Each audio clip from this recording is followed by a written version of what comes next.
बिस्मिल्लाहिर्रहमानिर्रहीम। अस्सलाम वालेकुम वरहमतुल्लाहि वबरकातुहू। अज़ीज़ दोस्तों, अदबी इस्लाहात के उर्दू तर्जमे के सिलसिले को लेकर के आपकी खिदमत में हाज़िर हूँ। आज हम बात करेंगे बायोग्राफ़ी पे, जिसको सवाने कहते हैं। कि जब किसी बंदे की कोई दूसरा बंदा जो है वो उसके बारे में लिखता है, उसके बारे में अपने तासरात कलमबंद करता है, तो इसको हम सवाने नवीस कहते हैं, यानी किसी दूसरे की ज़िंदगी के बारे में लिखना।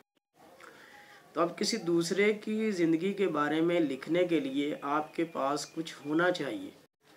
अब वो होना क्या चाहिए, उसमें रोज़नामचा है जो वो डेली बेस पे लिखता है, कोई कापियाँ वो होगी, डायरीज़ पे वो लिखता होगा, उसके बारे में जो अगर वो मुलाजमत करता है तो उसका रिकॉर्ड होगा, उसके तासरात होंगे, उसके जो दोस्त हैं उनकी याददाश्तें। तो इस तरह इसके साथ मियाँ बीवी के जो आपस के तल्लुकात हैं, उसमें बीवी और बच्चों के जो इंटरव्यू है वो इसके अंदर शामिल है।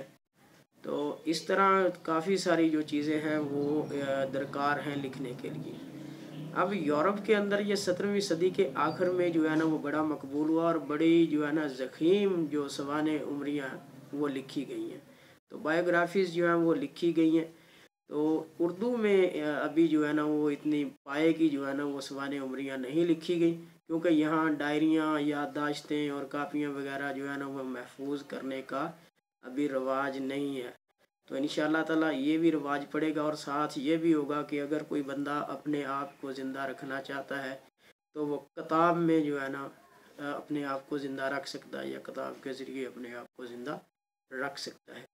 तो सवाने उमरी जो है, बायोग्राफ़ी जो है, एक दफ़ा फिर दोहराई देता हूँ कि जब कोई बंदा किसी दूसरे बंदे के बारे में, यानी शायर है, अदीब है, उसमें नावलिस्ट है, ड्रामा निगार है, तो उसके बारे में जब वो लिखता है तो उसको हम सवाने उमरी कहते हैं। Thank you so much to listen the video.